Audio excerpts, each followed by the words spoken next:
So hello students, welcome back to my YouTube channel. तो last lecture में हमने basic चीज़ें डिस्कस की हैं इलेक्ट्रिसिटी के रिलेटेड। जैसे हमने ये डिस्कस किया कि इलेक्ट्रिसिटी क्या होता है, फिर इलेक्ट्रिक करंट क्या होता है। इलेक्ट्रिक करंट हम और भी आगे डिस्कस करेंगे, जो आज का टॉपिक हमने डिस्कस करना है। फिर हमने चार्ज के बारे में डिस्कस किया, चार्ज क्या होता है, चार्ज किसी ऑब्जेक्ट के साथ कौन सी प्रॉपर्टी होती है। फिर हमने इलेक्ट्रिक फील्ड का कंसेप्ट भी पढ़ा, डिटेल में पढ़ा। ठीक है, तो आज हम थोड़ा सा कंसेप्ट पढ़ेंगे कि हमारी पास फ्री चार्ज का कंसेप्ट क्या होता है और उसके बेसिस पर हम सबस्टेंस को किस तरीके से बाइफरकेट करते हैं, मींस डिस्टिंग्विश करते हैं या कैटेगराइज करते हैं। मतलब हम पढ़ेंगे फ्री चार्ज क्या होता है और उसके बाद हम पढ़ेंगे कि कंडक्टर और इंसुलेटर्स जो हैं फ्री चार्ज के कंसेप्ट के बेस पर हम कैसे बता सकते हैं। वैसे हमें पता है कंडक्टर क्या होते हैं और इंसुलेटर्स क्या होते हैं। ठीक है, तो लास्ट टाइम हमने चार्ज के बारे में डिस्कस किया कि हम थोड़ा सा रिकॉल करेंगे कि हमारे पास चार्ज जो होते हैं वो दो किस्म के होते हैं। एक पॉजिटिव चार्ज होता है और इक्विवेलेंटली हमारे पास दूसरे सबस्टेंस में एक नेगेटिव चार्ज क्रिएट होता है। मतलब एक पॉजिटिव होता है, दूसरा नेगेटिव होता है। यहां पर अगर हमारे पास पॉजिटिव चार्ज या नेगेटिव, मींस अगर मेरे पास सेम नेचर के चार्ज होंगे, जैसे मेरे पास पॉजिटिव और पॉजिटिव है या मेरे पास नेगेटिव और नेगेटिव है, तो इनके बीच में हमेशा रिपल्सिव फोर्स होगी। रिपल्सिव फोर्स मतलब एक दूसरे को रिपेल करेंगे, ये इस पे फोर्स एक्सर्ट करेगा, ये इस पे, तो भागेंगे एक दूसरे से दूर। ठीक है, लेकिन अगर मेरे पास डिफरेंट नेचर के हैं, जैसे एक पॉजिटिव है और दूसरा नेगेटिव है, तो इस केस में भी फोर्स एक्सर्ट करेंगे लेकिन एक दूसरे के करीब लाएंगे, मीन जिसको हम अट्रैक्टिव फोर्स कहते हैं। तो अब हम डिस्कस करेंगे कि हमारे पास जो फ्री चार्ज का कंसेप्ट है वो आखिरकार क्या है। फिर हम कुछ क्वेश्चन भी डिस्कस करेंगे जो अभी तक हमने यहाँ तक पढ़ा है वो डिस्कस करेंगे, साथ साथ में एनसीईआरटीज़ के क्वेश्चन, जो एनसीईआरटी बुक है उसमें जो भी टेक्सचुअल क्वेश्चन है वो हम डिस्कस करेंगे। क्योंकि डिस्कशन से हमें ये पता चलेगा कि जो हमने पढ़ा है वो हमें समझ आया है कि नहीं है, तो किस तरीके से अपना जो समझ है यहाँ पर इंप्लीमेंट करेंगे वो क्वेश्चन को डिस्कस करके। तो हमारे पास फ्री चार्ज का मतलब क्या होता है, ठीक है कि नहीं।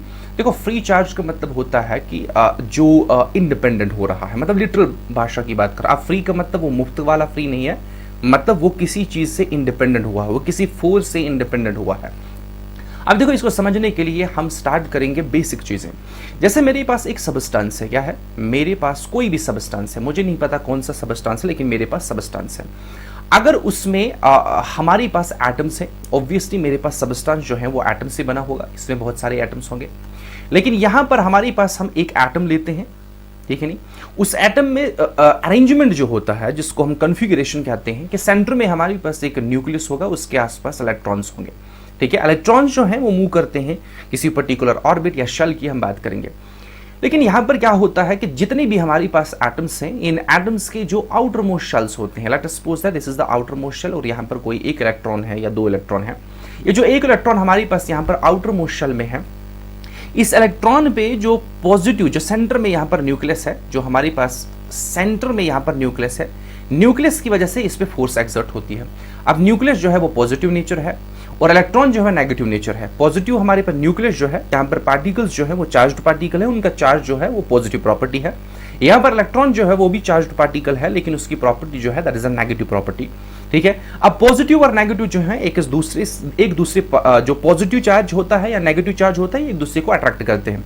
अब यहाँ पर सेंटर में जो है बहुत ज्यादा फोर्स होती है, क्योंकि सारी प्रोटॉन्स जो हमारे पास है यहाँ पर है, तो यहाँ पर पॉजिटिव चार्ज की वैल्यू बहुत ज्यादा होगी, जिसकी वजह से ये इलेक्ट्रॉन को खुद की ओर अट्रैक्ट करेगा, जिसकी वजह से हमारे पास शेल भी जो है पूरा शेल अट्रैक्ट हो सकता है। ठीक है, लेकिन मसला यहां पर यह है कि मेरे पास इलेक्ट्रॉन जो है, अगर वो न्यूक्लियस से बहुत दूर है, ये मेरे पास न्यूक्लियस है और यहां पर एक इलेक्ट्रॉन है और यहां पर एक इलेक्ट्रॉन है और यहां पर इलेक्ट्रॉन है, मतलब ये इलेक्ट्रॉन जो है electron number 1, electron number 2, electron number 3।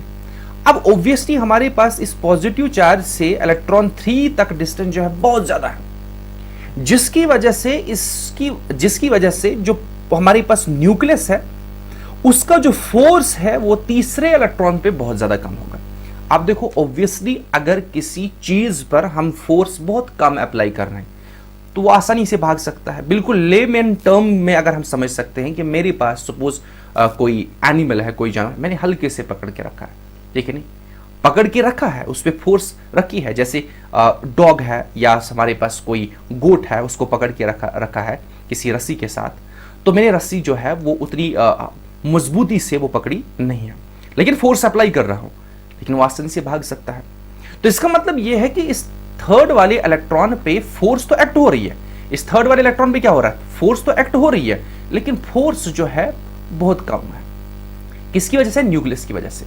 तो इसका मतलब यह है कि अगर हम बाहर से कोई फोर्स अप्लाई करेंगे इस डायरेक्शन में, ठीक है नहीं, जिस डायरेक्शन में ये इलेक्ट्रॉन भागना चाह रहा है, तो ये आसानी से यहां से भाग सकता है। तो इसका मतलब यह है कि हमारे पास कुछ ऐसे, सब सबस्टांस में नहीं, कुछ सबस्टांस हमारे पास ऐसे हो सकते हैं जो सॉलिड फॉर्म में है, उनमें जो आउटर मोस्ट शेल में इलेक्ट्रॉन होते हैं वो आसानी से मूव कर सकते हैं एक जगह से दूसरी जगह तक। मतलब वो वहां से उस शेल से छूटेंगे, सपोज ए शेल है, यहां से छूटेंगे, यहां से रिलीज हो जाएंगे, क्योंकि उन पे जो फोर्स एक्ट होती है वो बहुत कम फोर्स एक्ट होती है, जिसकी वजह से वो आसानी से भाग सकते हैं। अब जब सपोज ये वाला एटम है, यहां से इलेक्ट्रॉन भागेगा, वो आगे जाएगा, यहां पर इलेक्ट्रॉन है वो आगे जाएगा, इस तरीके से वो आगे आगे जाएंगे। लेकिन अगर हम बाहर से कोई फोर्स एक्सर्ट करेंगे, हम बाहर से फोर्स अप्लाई करेंगे, जैसे बैटरी अप्लाई करेंगे, कोई भी सोर्स ऑफ एनर्जी बाहर से अप्लाई करेंगे, तो यहां से इनको कम एनर्जी चाहिए, ये भागने की कोशिश कर रहे हैं, तो यहां से ये रिलीज हो जाएंगे, आगे की ओर मूव करेंगे। तो इसका मतलब यह है कि यहां पर इलेक्ट्रॉन जो है, कुछ इलेक्ट्रॉन्स ऐसे होते हैं, मींस कुछ चार्ज्ड पार्टिकल ऐसे होते हैं जो आसानी से मूव कर सकते हैं, उस शेल को छोड़ के आसानी से मूव कर सकते हैं, उस एंटायर सब्सटेंस में, उस एंटायर जो भी हमारे पास ऑब्जेक्ट होगा, एंटायर मूव करेंगे। लेकिन हमें पता है कि अगर मेरे पास इलेक्ट्रॉन मूव करता है, क्या करता है, अगर इलेक्ट्रॉन मूव करता है, तो मतलब हम ये कह सकते हैं कि चार्ज जो है वो मोशन में है। कहां पर है, चार्ज जो है मोशन का मतलब क्या है कि चार्ज फ्लो हो रहा है, किसमें, उस वाले सबस्टेंस में, जिस वाले सबस्टेंस में इलेक्ट्रॉन इस तरीके से अरेंज है, सच दैट कि आउटर मोस्ट शेल इलेक्ट्रॉन जो होता है वो आसानी से मूव कर सकता है। तो उस वाले सबस्टेंस में अगर वो चार्ज मोशन में है, तो मतलब चार्ज फ्लो हो रहा है। और हमें पता है कि जब चार्ज फ्लो होगा तो वो सबस्टेंस क्या करेगा, कंडक्ट करेगा। क्या कंडक्ट करेगा, इलेक्ट्रिक करंट। तो इसका मतलब यह है कि हमारे पास ये चीजें हमने पढ़ी है, बेसिक पढ़ी है, कि जो भी सबस्टेंस इलेक्ट्रिक करंट कंडक्ट करता है, मतलब उसके थ्रू इलेक्ट्रिक करंट फ्लो होती है, उसको कंडक्टर कहते हैं। लेकिन अब हमने ये डिस्कस किया कि आखिरकार वहां पर क्या होता है। तो हमने एक बेसिस बनाया कि फ्री चार्ज का एक कंसेप्ट बनाया कि उनमें एक फ्री चार्ज होता है जो मूव कर सकता है एक जगह से दूसरी जगह तक, क्योंकि उसमें जो फोर्स एक्ट होती है न्यूक्लियस की वजह से वो बहुत कम होती है, जिसकी वजह से वो आसानी से मूव कर सकता है। तो इसका मतलब हमारे पास ये है कि हमने यहां पर क्या सीखा, देखो यहां पर हमने ये सीखा कि हमारे पास, देखो अगर कोई सबस्टेंस है, ये मेरे पास सबस्टेंस है, अगर इस सबस्टेंस में फ्री इलेक्ट्रॉन्स हैं, क्या है, फ्री इलेक्ट्रॉन्स है। अब फ्री इलेक्ट्रॉन का मतलब क्या है, फ्री चार्ज। अगर सबस्टेंस में फ्री चार्ज है, वो सबस्टेंस कंडक्ट करेगा। क्या करेगा, कंडक्ट करेगा। अगर वो कंडक्ट करेगा तो उसको कहेंगे, वो वाले सबस्टेंस को क्या कहेंगे, कंडक्टर। लेकिन हमारे पास कुछ ऐसे सबस्टेंस होते हैं जिनमें एटम्स तो हैं, उनमें इलेक्ट्रॉन्स तो हैं, आसपास घूम रहे हैं, लेकिन वो इलेक्ट्रॉन इतने टाइटली बॉन्ड है, वो छूट नहीं सकते। उनको अगर कितनी ही फोर्स हम अप्लाई करेंगे, ठीक है कि नहीं, बहुत ज्यादा फोर्स भी अगर हम अप्लाई करेंगे, वो यहां से रिमूव नहीं हो सकते, जिसकी वजह से इलेक्ट्रॉन मूव नहीं हो रहा है। अगर इलेक्ट्रॉन नहीं मूव रहा है तो वहां पर कोई भी चार्ज फ्लो नहीं। जब चार्ज फ्लो नहीं है तो इलेक्ट्रिक करंट फ्लो होगी, नहीं होगी। तो ऐसे वाले सबस्टेंस को हम कहते हैं, ऐसे वाले सबस्टेंस को हम क्या कहते हैं, इंसुलेटर। तो हमने यहां पर ये क्लियर किया कि यहां से हमें यह आइडिया हुआ कि हमारे पास कैसे सबस्टेंस, जिन सबस्टेंस में फ्री चार्जेस होते हैं, वो कंडक्टर हैं, और जिनमें फ्री चार्जेस नहीं है वो इंसुलेटर हैं। अब यहां पर हमारे पास एक क्वेश्चन है कि हमारे पास जो सबस्टेंस होते हैं जिनमें फ्री चार्जेस होते हैं, क्या ये जरूरी है कि वो सॉलिड फॉर्म में होंगे फ्री चार्ज, क्या वे लिक्विड फॉर्म में होंगे, किस फॉर्म में होंगे, वो हम डिस्कस करेंगे। देखो हमारे पास क्या होता है कि हमारे पास कुछ सबस्टेंसेस होते हैं जो सॉलिड होते हैं, जैसे मेरे पास एल्युमिनियम है, मेरे पास कॉपर है, सिल्वर है, गोल्ड है, आयरन है, एटसेट्रा। ये जो सॉलिड फॉर्म में कुछ हमारे पास सबस्टेंस होते हैं, इनमें इलेक्ट्रॉन्स जो होते हैं वो फ्री होते हैं, मतलब फ्रीली मूव कर सकते हैं, उस जिसको हम कहते हैं उस लैटिस में वो मूव करेंगे, या उस स्पेस में मूव करेंगे, उस सबस्टेंस के लैटिस जो हायर कंसेप्ट है, वो सबस्टेंस में मूव करेंगे। तो ऐसे वाले सबस्टेंस को हमने कहा कंडक्टर। लेकिन हमारे पास कुछ ऐसे सबस्टेंस होते हैं, जैसे मेरे पास है सोडियम क्लोराइड। अब सोडियम क्लोराइड जो है, इसमें हमारे पास कोई भी फ्री चार्ज नहीं होता है। किस फॉर्म में, जब ये सॉलिड होता है, जब ये सॉलिड होता है इस केस में इसमें कोई फ्री चार्ज नहीं है, अगर कोई फ्री चार्ज नहीं है तो NaCl हमें कोई कंडक्ट नहीं करेगा। लेकिन इस NaCl में हम वाटर ऐड करते हैं, मतलब इसका सोल्यूशन बनाएंगे, या हम इस NaCl को मेल्ट करते हैं। क्या करते हैं? मेल्ट। जो ही हम मेल्ट करते हैं यहां पर पता क्या होता है, हमारे पास Na पॉजिटिव क्रिएट होता है और Cl नेगेटिव क्रिएट होता है, डिसोशिएट होते हैं। Na पॉजिटिव जो है ये पॉजिटिव चार्ज बनता है, पॉजिटिवली चार्ज्ड पार्टिकल बनता है, ये बनता है नेगेटिवली चार्ज्ड पार्टिकल। तो दो किस्म के चार्ज यहां पर जनरेट होते हैं, पॉजिटिव भी मूव करता है एक इलेक्ट्रोड की ओर, नेगेटिव भी मूव करता है एक दूसरे इलेक्ट्रोड की ओर, मतलब दो किस्म के चार्ज यहां पर मूव करते हैं। तो इस केस में हमारे पास फ्री चार्ज कौन कौन से होते हैं? पॉजिटिव और नेगेटिव। लेकिन अगर सॉलिड की बात करेंगे यहां पर पॉजिटिव जो होता है वो मूव नहीं करता, इसलिए हमारे क्लास में इसको कहते हैं कर्नल। कर्नल हमारे पास कौन से चार्जेस होते हैं जो मूव नहीं करते, और यही कर्नल या यही पॉजिटिव चार्ज जो है किसी सॉलिड सब्सटेंस में जो कंडक्ट करता है वो रीजन बनता है रेजिस्टेंस का, जो हम आगे डिस्कस करेंगे। ठीक है, तो this was all about free charge. अब इसके बाद हम कुछ इंपॉर्टेंट चीजें डिस्कस करेंगे जो हमारे पास टॉपिक है। देखो आज का टॉपिक जो हमें डिस्कस करना है वो है, एक मिनट, वो है electric potential and potential difference. लेकिन इससे पहले हम थोड़ा सा एक टॉपिक छोटा सा है वो हम डिस्कस करेंगे, वो है हमारे पास इलेक्ट्रिक सर्किट और सर्किट डायग्राम। क्या है? इलेक्ट्रिक सर्किट और सर्किट डायग्राम थोड़ा सा डिस्कस करेंगे, आखिरकार इलेक्ट्रिक सर्किट क्या होता है और सर्किट डायग्राम क्या होता है। देखो इलेक्ट्रिक सर्किट सबको हमें पता है कि इलेक्ट्रिक सर्किट एक अरेंजमेंट, सर्किट का मतलब है हमारे पास एक closed end continuous path, close और कंटिन्यूअस पाथ। अब किसका पाथ होगा वो हमने डिस्कस करना है। देखो मेरे पास होते हैं कि जब मुझे इलेक्ट्रिक करंट का पता चला, मुझे पता है कि इलेक्ट्रिक करंट कहां पर यूज होगी और किस चीजों में मुझे इसको इस्तेमाल करना है। इलेक्ट्रिक मींस इलेक्ट्रिकल एनर्जी जो है कहां पर इस्तेमाल करनी है। तो मुझे पता है कि मेरे पास इलेक्ट्रिकल कंपोनेंट होंगे। क्या होंगे? Electrical components.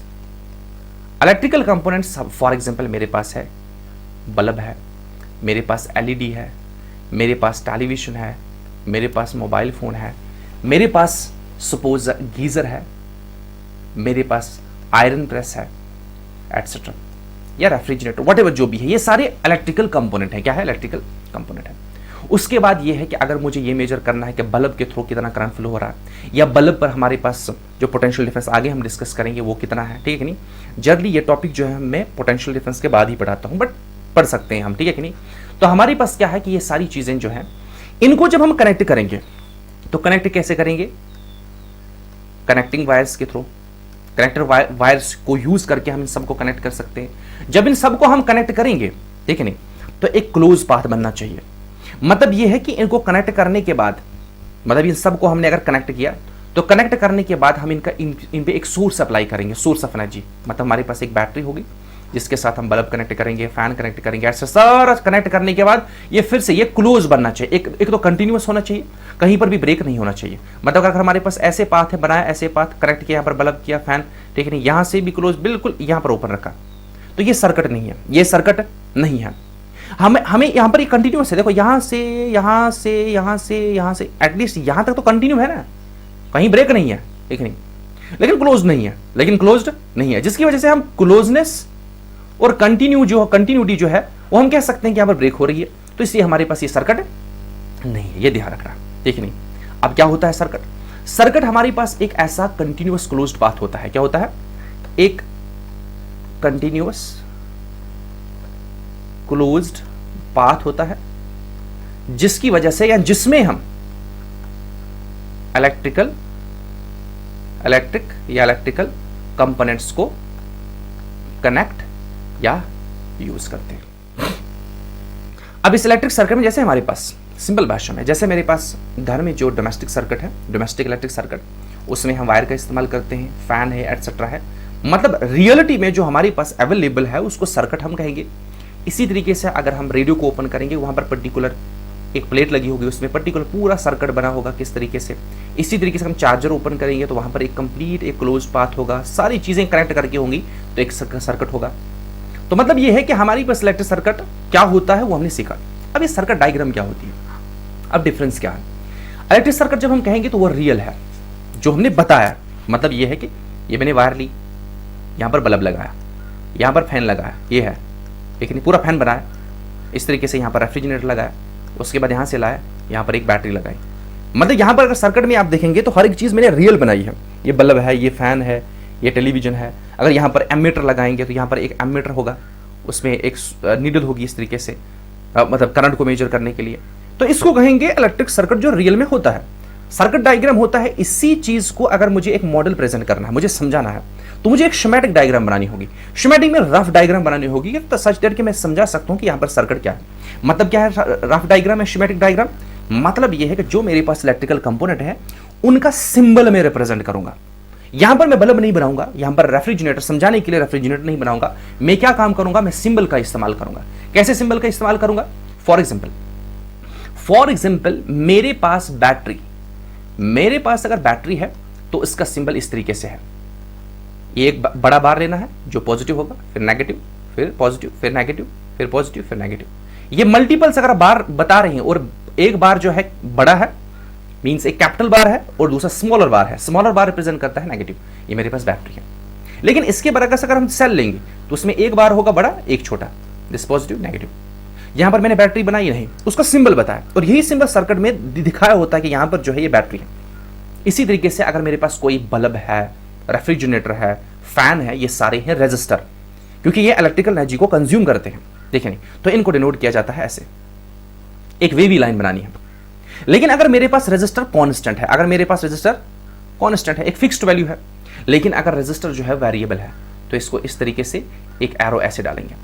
एक तो ये तरीका है, या इस तरीके से लिखेंगे और सेंटर में ऐसे एरो डालेंगे। ये क्या रिप्रेजेंट करेगा? यहां पर एक रेजिस्टर है जो वेरी कर रहा है, जो वेरिएबल है, जिसको हम चेंज कर सकते हैं।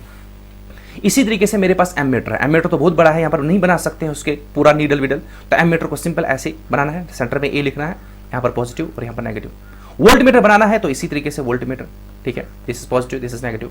उसके बाद हमारे पास आता है स्विच। अब स्विच थोड़ी ऐसे बनाएंगे, समझाएंगे ये स्विच है, ऐसे थोड़ी स्विच बनाएंगे। ये हो गया सर्किट में जब हमारे पास रियलिटी में होता है। लेकिन इसी स्विच को हम कैसे बनाएंगे? या तो ऐसे बनाएंगे, ये हो गया ओपन मीन हमारे पास ऑफ, तो ये हो गया क्लोज स्विच। या दूसरा तरीका इनका है, जैसे ये ओपन है तो ऐसे बनाएंगे, ऐसे ऐसे इस तरह, ये ओपन स्विच है, ये हो गया हमारे पास क्लोज स्विच, ठीक है।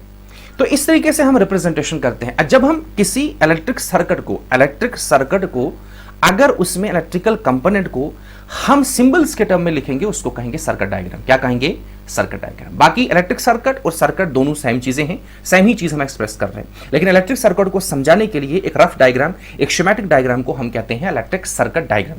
क्या कहते हैं? इलेक्ट्रिक सर्किट डायग्राम या सर्किट डायग्राम, ठीक है। जैसे हमारे पास एक सिंपल एग्जांपल मैं आपको देता हूं, एक डायग्राम बनाते हैं किस तरीके से, कि जैसे मेरे पास है ये कनेक्टिंग वायर है। कनेक्टिंग वायर को स्ट्रेट लाइन से डिनोट किया जाता है। ये मैंने बैटरी लिया, सिंपल डायग्राम, नेगेटिव, यहाँ पर एक की लगाया, ठीक है, यहाँ पर एक एमीटर लगाया, ठीक है, यहाँ पर एक बल्ब लगाया, ये रेजिस्टर है इस तरीके से, ठीक है। ये हो गया सर्किट, सिंपल सर्किट। अब इस की को ओपन करेंगे, क्लोज, वेट, इसको क्या हो गया, ओके। अब इसको की को ओपन करेंगे, क्लोज करेंगे, तो अकॉर्डिंगली ये वर्क करेगा। ये ध्यान आपको रखना है, ठीक है। तो यहां पर इस तरीके से जो डिनोशंस है, इन पे आपको फोकस करना है कि हमारी पास सर्किट में जो सर्किट डायग्राम होती है उसमें कौन सा सिंबल जो है क्या रिप्रेजेंट करता है, ठीक है। अब हम टॉपिक की ओर मूव करेंगे। हमारा टॉपिक क्या है? हमारा टॉपिक है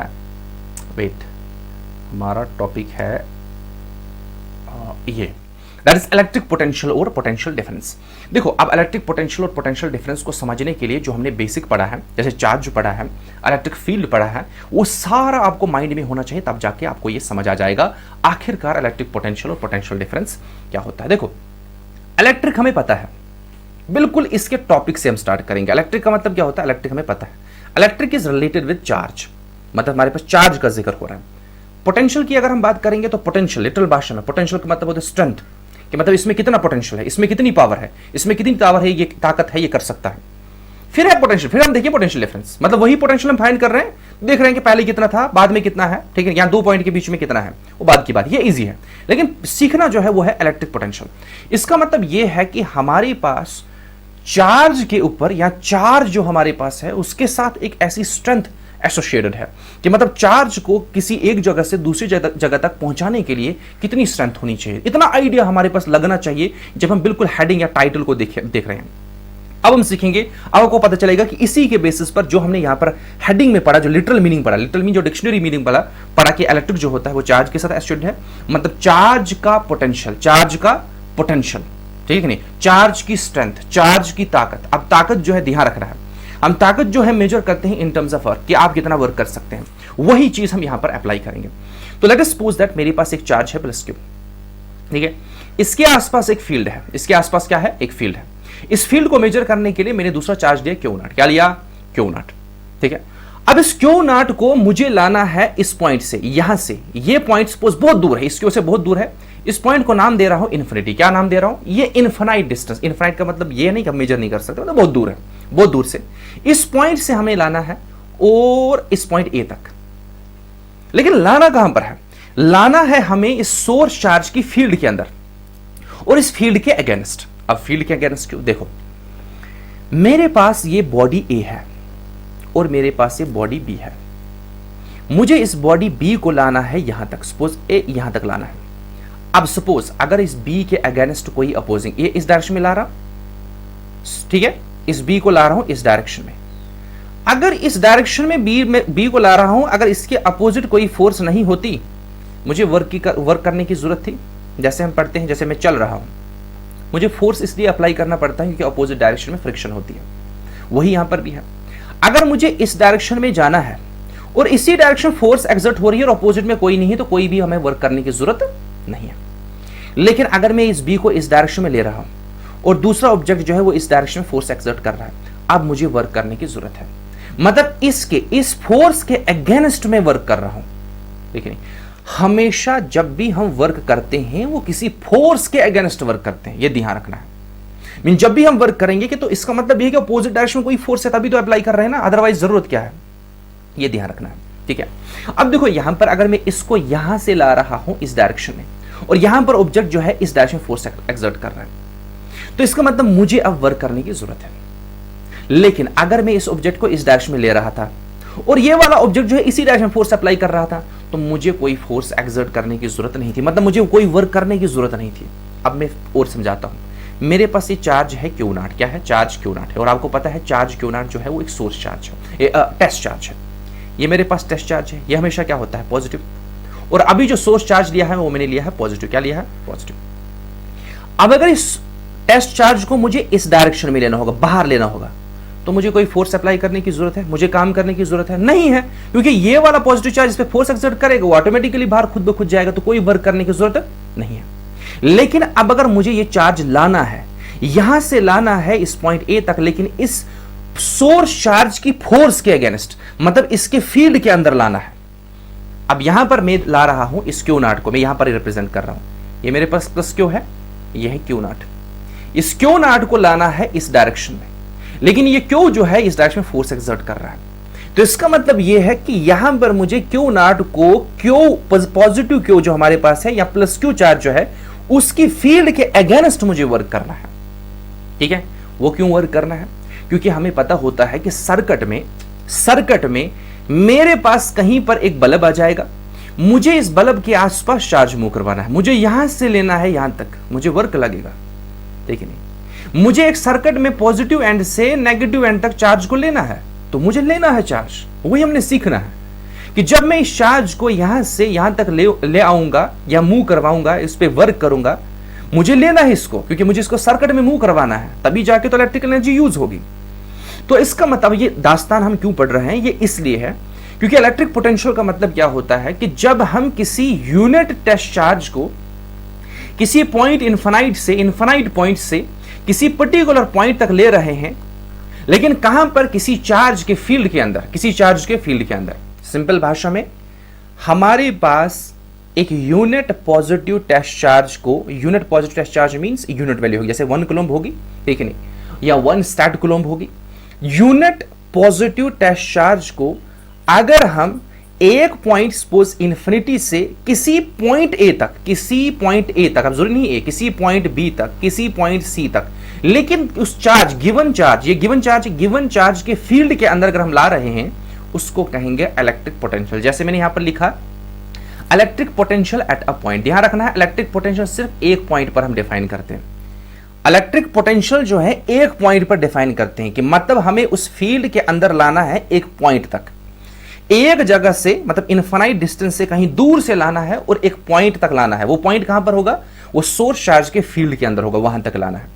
तो electric potential at a point in an electric field, अब वो इलेक्ट्रिक फील्ड किसकी होगी? एक चार्ज होगा जिसका नाम होगा सोर्स चार्ज, हमारे पास गिवन होगा। It is defined as the amount of work done, कि कितना अमाउंट ऑफ वर्क लगेगा किसको? यूनिट पॉजिटिव टेस्ट चार्ज को मूव करने के लिए। कहां से लाना है?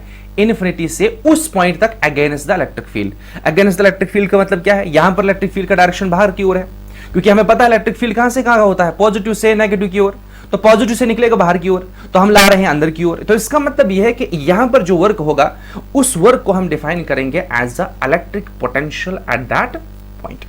अब इसी तरीके से अगर मुझे किसी भी पॉइंट पर निकालना होगा, किसी भी पॉइंट का मतलब क्या है? देखो, मेरे पास ये फील्ड है, ये वहां पर चार्ज है, मुझे यहां पर चार्ज Q0 है, ये भी Q0 है, मुझे इस Q0 को लाना है पॉइंट ए तक। लाया, यहां से लेकर यहां तक जो वर्क हुआ, यहां से लेकर यहां तक क्या हुआ? वर्क। लेकिन किस पे वर्क हुआ? Q0 पर।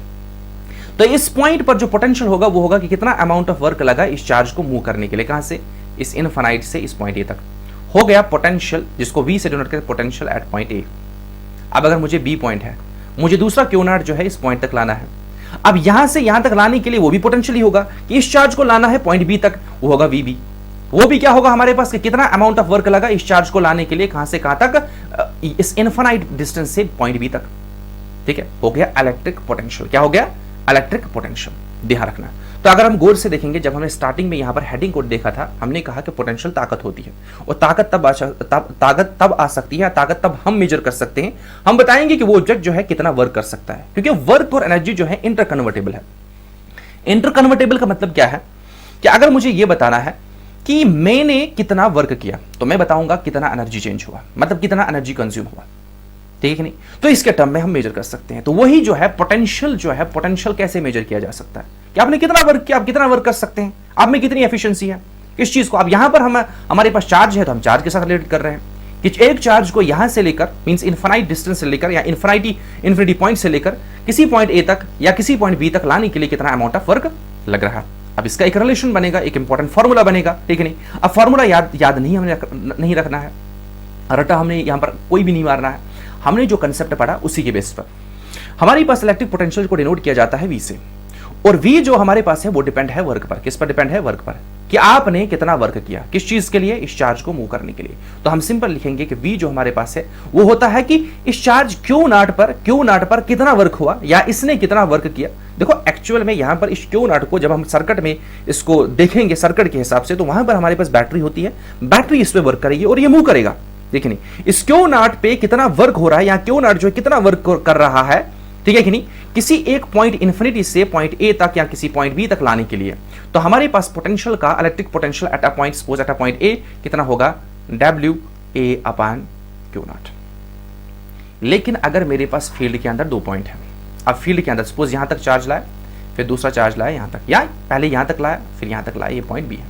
लेकिन अब मुझे इस ए से बी तक पहुंचाना है। इन दो पॉइंट बिल्कुल नजदीक पॉइंट है, इन्फिनिट नहीं, नजदीक पॉइंट है। ए से मुझे बी तक इस चार्ज Q0 को लेना है। तो ए से लेकर, अब देखो ए पर भी मेरे पास पोटेंशियल होगा VA, बी पर भी मेरे पास पोटेंशियल होगा VB, जैसे हमने फाइंड आउट किया। मतलब यहां पर भी कुछ पोटेंशियल होगा, यहां पर भी कुछ पोटेंशियल होगा।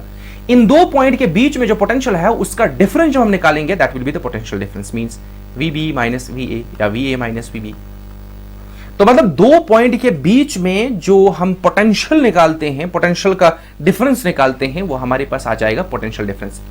अब पोटेंशियल डिफरेंस का मतलब क्या है कि एक चार्ज को पॉइंट ए से किसी पॉइंट से दूसरे पॉइंट तक लाने के लिए कितना अमाउंट ऑफ वर्क लग रहा है। मतलब VB माइनस VA कितना होगा? WAB/Q0। WAB रिप्रेजेंट करेगा कि कितना अमाउंट ऑफ वर्क लगा किस चीज को? Q0 को मूव करने के लिए, कहां से? पॉइंट ए से पॉइंट बी तक लाने के लिए।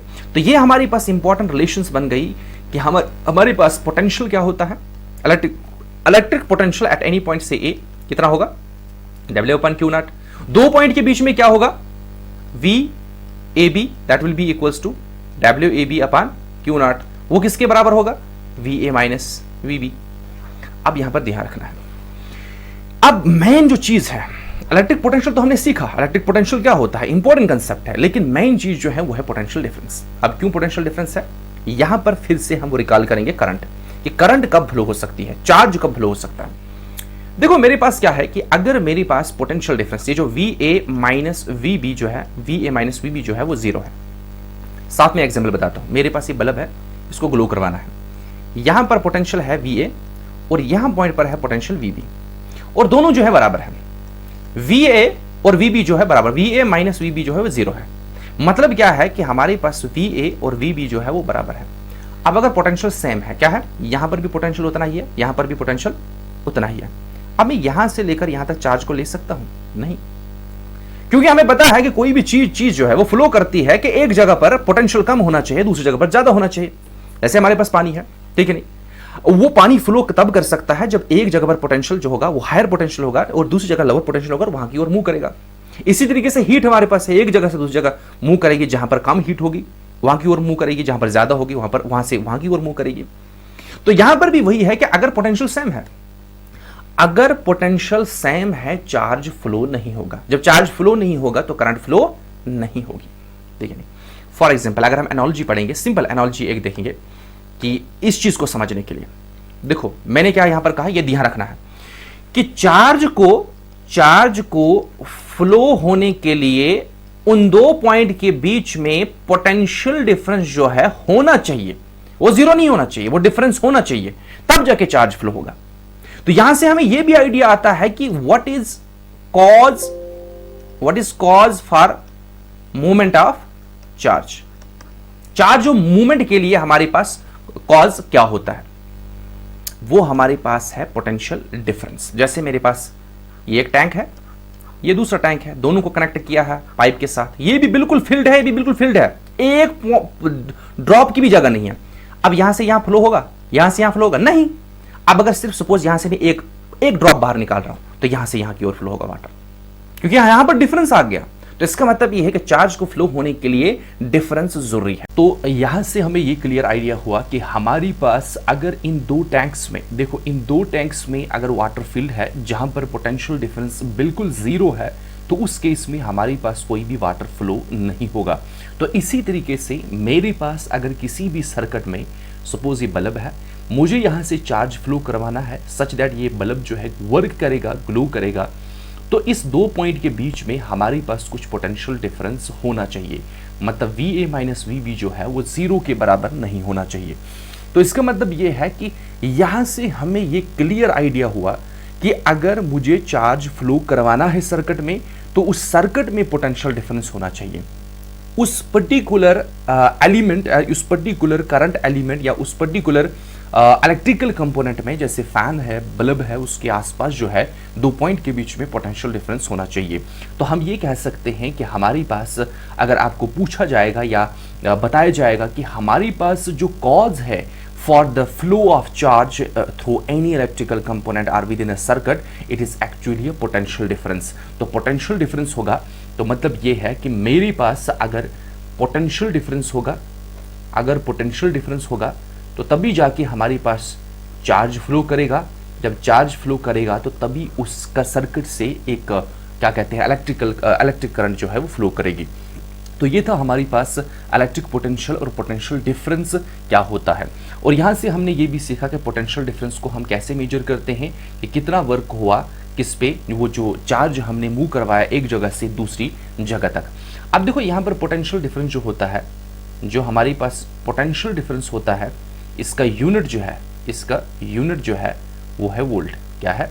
वोल्ट। मतलब वोल्ट भी हमारे पास एक पोटेंशियल डिफरेंस का वैल्यू है, लेकिन हम पोटेंशियल डिफरेंस को मेजर करने के लिए हम यूनिट कौन सा इस्तेमाल करते हैं? वोल्ट। ठीक है, अलेजेंड्रो डी वोल्टा हमारे पास साइंटिस्ट है, उसके बेसिस पर इसको नाम दिया गया है वोल्ट। मतलब पोटेंशियल डिफरेंस को भी कहते हैं वोल्टेज, उसके नाम के बेसिस पर। अब 1 वोल्ट जो है वो हमें कैसे डिफाइन करना है, क्योंकि अगर एग्जाम में हमारे पास आता है, आप बताओ 1 वोल्ट जो पोटेंशियल डिफरेंस होती है वो कितनी होती है? हमें पता है कि पोटेंशियल डिफरेंस किसके बराबर है? Work done upon charge. अभी जो V है, मतलब जो पोटेंशियल डिफरेंस है, ये कब 1 हो सकता है? ये 1 तब हो सकता है जब W 1 जूल होगा और Q जो होगा वो 1 कूलम्ब होगा। उस केस में V हमारे पास आ जाएगा 1 जूल अपॉन 1 कूलम्ब। 1 जूल अपन 1 कूलम्ब को हम नाम देते हैं 1 वोल्ट। इसका मतलब 1 वोल्ट पोटेंशियल डिफरेंस कितना है? जब 1 जूल ऑफ वर्क लगेगा, जब 1 जूल ऑफ वर्क लगेगा 1 कूलम्ब ऑफ चार्ज को मूव करने के लिए, कहां से? किसी पॉइंट ए से लेकर किसी पॉइंट बी तक, या हम ऐसा कह सकते हैं ये मेरे पास इलेक्ट्रिकल कंपोनेंट है।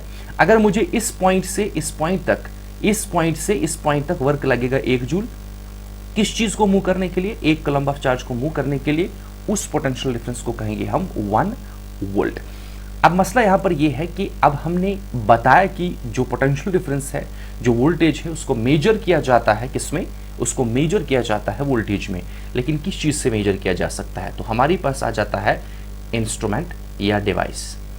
तो हमारे पास जो डिवाइस होता है वो होता है वोल्टमीटर। क्या होता है? वोल्टमीटर। वोल्टमीटर की मदद से हम मेजर करते हैं पोटेंशियल डिफरेंस। यहां पर आपको ध्यान रखना है, नोट करना है, आगे हम और डिस्कस करेंगे डिटेल में। जो वोल्टमीटर होता है, वोल्टमीटर को सर्किट में यूज किया जाता है, मतलब सर्किट में कनेक्ट किया जाता है जब हमने पोटेंशियल डिफरेंस निकालना है। जैसे मुझे ये वायर है, मुझे इस वायर में सपोज यहाँ पर एक इलेक्ट्रिकल कंपोनेंट है, इस इलेक्ट्रिकल कंपोनेंट के आसपास 2 पॉइंट्स के बीच में मुझे पोटेंशियल डिफरेंस निकालना है। और हमेशा हम पोटेंशियल डिफरेंस जो है 2 पॉइंट के बीच में मेजर करते हैं। आज अगर हम एमीटर की बात करेंगे तो एमीटर जो है उसको मेजर करना पड़ता है कि कितना चार्ज फ्लो हुआ, ठीक है। इसलिए हम एमीटर को कहां पर कनेक्ट करते हैं? उस सर्किट के सीरीज में। सीरीज मींस सिंपल भाषा में आगे हम डिस्कस करेंगे।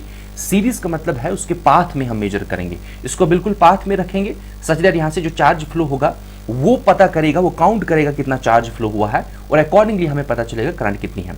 लेकिन पोटेंशियल डिफरेंस के लिए हमें 2 पॉइंट चाहिए, सिर्फ 2 पॉइंट चाहिए उस सर्किट में, या 2 पॉइंट चाहिए उस इलेक्ट्रिकल कंपोनेंट के आसपास, जहां पर मुझे ये पता चलेगा क्या उन 2 पॉइंट के बीच में कुछ पोटेंशियल डिफरेंस है या नहीं।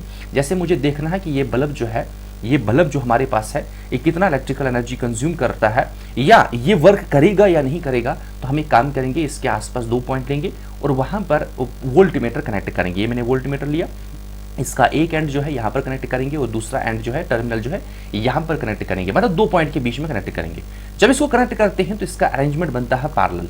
मतलब कहने का मतलब ये है कि जो वोल्टमीटर होता है, जो वोल्टमीटर होता है उसको सर्किट में कनेक्ट किया जाता है कैसे? पैरेलल। Parallel in circuit. किसके पैरेलल? कोई भी रेजिस्टर हमारे पास होगा, कोई भी इलेक्ट्रिकल कंपोनेंट रेजिस्टर, जैसे हमारे पास बल्ब है, जैसे हमारे पास फैन है, जैसे हमारे पास रेफ्रिजरेटर है, या कोई भी रेजिस्टर वायर हमारे पास है, अगर जो नॉर्मल सर्किट हमारे पास होता है वहां पर मेजर करना है तो हम उस रेजिस्टर के पैरेलल उसको कनेक्ट करते हैं। तो ये था हमारे पास पोटेंशियल, इलेक्ट्रिक पोटेंशियल और पोटेंशियल डिफरेंस। अब हम कुछ इंपॉर्टेंट क्वेश्चन जो हैं वो डिस्कस करेंगे, जो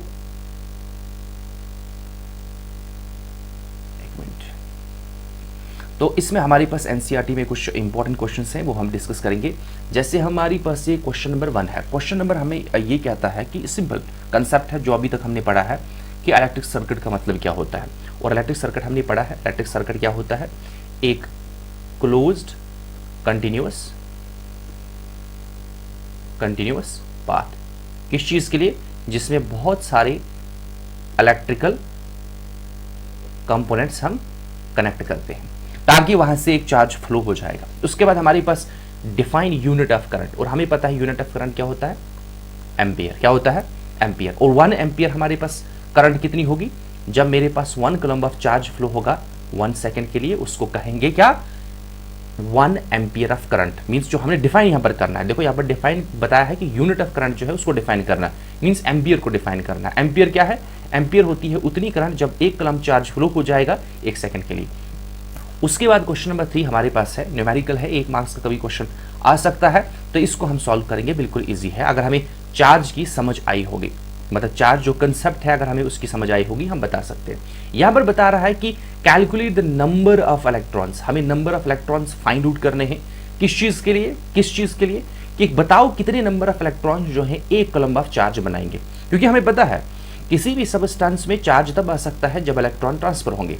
तो यहां पर हमने बताना है कितने नंबर ऑफ इलेक्ट्रॉन ट्रांसफर होने चाहिए such that 1 coulomb of charge बनेगा।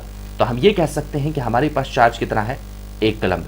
तो 1 कूलम्ब बनेगा। लेट अस सपोज इट, हमें पता नहीं है कितने नंबर ऑफ इलेक्ट्रॉन्स, हम लिख रहे हैं कि let n be number of electrons required for 1 coulomb of charge.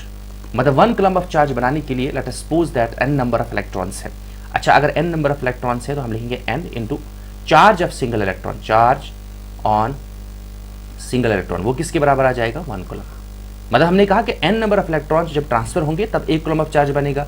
तो n number of electrons mean n multiply करेंगे किसके साथ, सिंगल इलेक्ट्रॉन। एक का हमें पता है तो हम n मल्टी, अगर सपोज 10 इलेक्ट्रॉन ट्रांसफर होने के बाद 1 कूलम बन रहा है तो n की जगह क्या आ जाएगा 10 और इंटू क्या करेंगे चार्ज है ना सिंगल इलेक्ट्रॉन।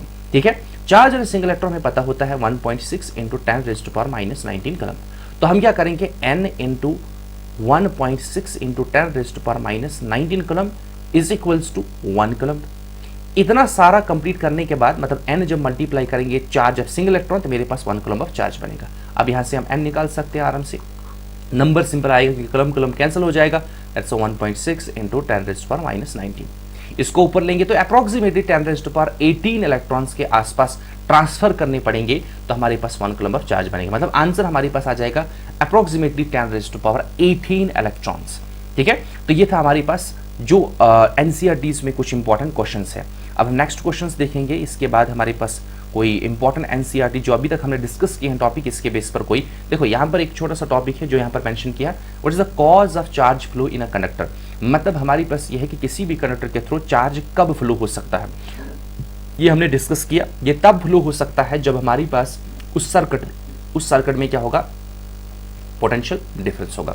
अगर सर्किट में पोटेंशियल डिफरेंस है कंडक्टर के आसपास, ये मेरे पास कंडक्टर है, यहां से यहां तक चार्ज तब जा सकता है जब मेरे पास यहां पर VA होगा, यहां पर VB होगा और इन दो के बीच का कुछ डिफरेंस होगा। मतलब इन दो पॉइंट के बीच में पोटेंशियल डिफरेंस होगा तब जाके चार्ज फ्लो होगा। ठीक है नहीं, अब यहां पर क्वेश्चन अराइज होता है कि मुझे सर्किट में कंटिन्यूअस चार्ज फ्लो करने के लिए क्या होना चाहिए। तो मेरे पास एक सोर्स ऑफ एनर्जी होना चाहिए जो वहां पर चार्ज कंटिन्यूसली फ्लो करेगा।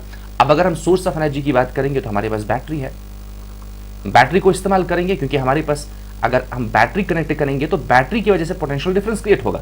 मतलब बैटरी के अंदर केमिकल एनर्जी जो होगी, यहाँ पर केमिकल रिएक्शन होगी, वो कन्वर्ट होगी इलेक्ट्रिकल एनर्जी में, जिसकी वजह से वो इलेक्ट्रिकल एनर्जी जो है यहाँ पर वर्क करेगी चार्ज पर, वो चार्ज फ्लो करेगा कहाँ से, पॉजिटिव से नेगेटिव की ओर। इस तरीके से मतलब एक पॉइंट पर पोटेंशियल डिफरेंस क्रिएट होगा हायर, दूसरे में लोअर, इस तरीके से। तो ये छोटा सा टॉपिक था, यहाँ पर मैंने मेंशन किया था।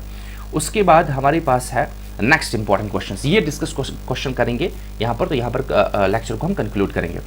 Name a device that helps to maintain, यहाँ पर क्वेश्चन क्या पूछा जा रहा है, नेम अ डिवाइस, आपका डिवाइस का नाम बताना है जो कि किसी भी सर्किट में अगर हमें क्या करना है, name the device that helps to maintain a potential difference. मतलब हमने डिवाइस का नाम बताना है जो हमारे पास किसी भी कंडक्टर, मेरे पास एक कंडक्टर है, ये मेरे पास कंडक्टर है, इस कंडक्टर के आसपास अगर मुझे पोटेंशियल डिफरेंस मेंटेन करना है तो मैं कौन सा डिवाइस इस्तेमाल करूंगा। अभी मैंने आपको बताया, यहाँ पर आंसर सिंपल लिखना है बैटरी, बस। What is meant by saying that a potential difference between two points is, मेरे पास ये दो पॉइंट है किसी भी सर्किट में, जैसे यहाँ पर बल्ब लगा है, इन दो पॉइंट के बीच में कब कह सकते हैं कि पोटेंशियल डिफरेंस जो है वो 1 वोल्ट का है। अभी मैंने आपको बताया जब 1 जूल ऑफ वर्क होगा किस चीज के लिए, 1 कूलम्ब ऑफ चार्ज को मूव करने के लिए इन दो पॉइंट्स के बीच में, इन दो पॉइंट्स के बीच में यहाँ से यहाँ तक चार्ज लाने के लिए कौन सा चार्ज, 1 कूलम्ब ऑफ चार्ज जब मूव करने के लिए 1 जूल ऑफ वर्क लगेगा उसको कहेंगे 1 वोल्ट पोटेंशियल डिफरेंस। उसके बाद नेक्स्ट इंपॉर्टेंट एमसीक्यूज है, that is question number 3, MCQ नहीं, जो नेक्स्ट क्वेश्चन हमारे पास है वो है क्वेश्चन नंबर 3, इंपॉर्टेंट क्वेश्चन है, एग्जाम में आ सकता है 2-3 मार्क्स का। How much energy is given to each coulomb of charge, यहाँ पर क्या कह रहा है कि कितनी अमाउंट ऑफ एनर्जी हर एक कलम मींस मेरे पास एक कलम्ब ऑफ चार्ज है, उसको कितनी अमाउंट ऑफ एनर्जी चाहिए, किस चीज के लिए, passing through a 6 volt battery. मेरे पास 6 वोल्ट बैटरी है, चार्ज को फ्लो करवाना सपोज पॉजिटिव एंड है, पॉजिटिव से नेगेटिव, मतलब सर्किट में ऐसे फ्लो हो रहा है, पॉजिटिव से नेगेटिव की ओर मूव कर रहा है, तो कितना अमाउंट ऑफ एनर्जी लगेगा हर एक कलम ऑफ चार्ज को मूव करने के लिए। अब देखो हमारे पास हमें पता है कि इसको मूव करने के लिए मुझे वर्क करना पड़ेगा, और वर्क करने के लिए जो वर्क हम कर रहे हैं, वर्क करने के लिए हमारे पास एनर्जी होनी चाहिए। तो इसके बाद अगर हम वर्क निकालेंगे कितना अमाउंट ऑफ वर्क लगेगा इस चार्ज को पॉजिटिव से नेगेटिव एंड तक पहुंचाने के लिए, तो हम वहां से एनर्जी निकाल सकते हैं कि इतना अमाउंट ऑफ एनर्जी जो है वो लगा इस चार्ज को पास करने के लिए। तो हमारे पास हमें पता है वी नाउ दैट, हमें क्या पता है कि पोटेंशियल डिफरेंस जो होता है वो होता है कि कितना अमाउंट ऑफ वर्क लगेगा इस चार्ज को मूव करने के लिए। अभी हमारे पास चार्ज कितना है, 1 कलम, इस चार्ज को मूव करने के लिए। तो हम यहां पर निकाल सकते हैं W इक्वल्स टू 1 कलम इंटू V। पोटेंशियल हमारे पास बैटरी का दिया है दैट इज 6 वोल्ट, तो हम कह सकते हैं कि कितना अमाउंट ऑफ वर्क लगेगा, 6 जूल। अगर 6 जूल वर्क लगेगा तो इसका मतलब एनर्जी जो है दैट विल बी 6 जूल। ठीक है, तो नेक्स्ट टॉपिक जो हम डिस्कस करेंगे वो हम चेक करेंगे नेक्स्ट टॉपिक हमने कौन सा डिस्कस करना है। तो ये हमने डिस्कस किया इलेक्ट्रिक सर्किट और सर्किट डायग्राम। तो नेक्स्ट हमारे पास है रिलेशनशिप बिटवीन पोटेंशियल डिफरेंस और करंट। अभी तक हमने पढ़ा कि पोटेंशियल डिफरेंस की वजह से जो है वो करंट फ्लो होगी। अब पोटेंशियल डिफरेंस और करंट आपस में किस तरीके से रिलेटेड है, जब भी हम रिलेशन की बात करते हैं तो वहां पर आ जाता है लॉ। क्या आता है? लॉ। दो फिजिकल क्वांटिटीज आपस में रिलेटेड है। कैसे रिलेटेड है? डायरेक्ट रिलेटेड है, इनडायरेक्ट रिलेटेड है, इनवर्सली रिलेटेड है, कितने पावर में रिलेटेड है, वो सारी चीजें हम नेक्स्ट लेक्चर में डिस्कस करेंगे। That is Ohm's law. और ओम्स लॉ के अलावा हमें रेजिस्टेंस का डिटेल में लेक्चर डिस्कस करेंगे। ठीक है, तो this was all about today's lecture.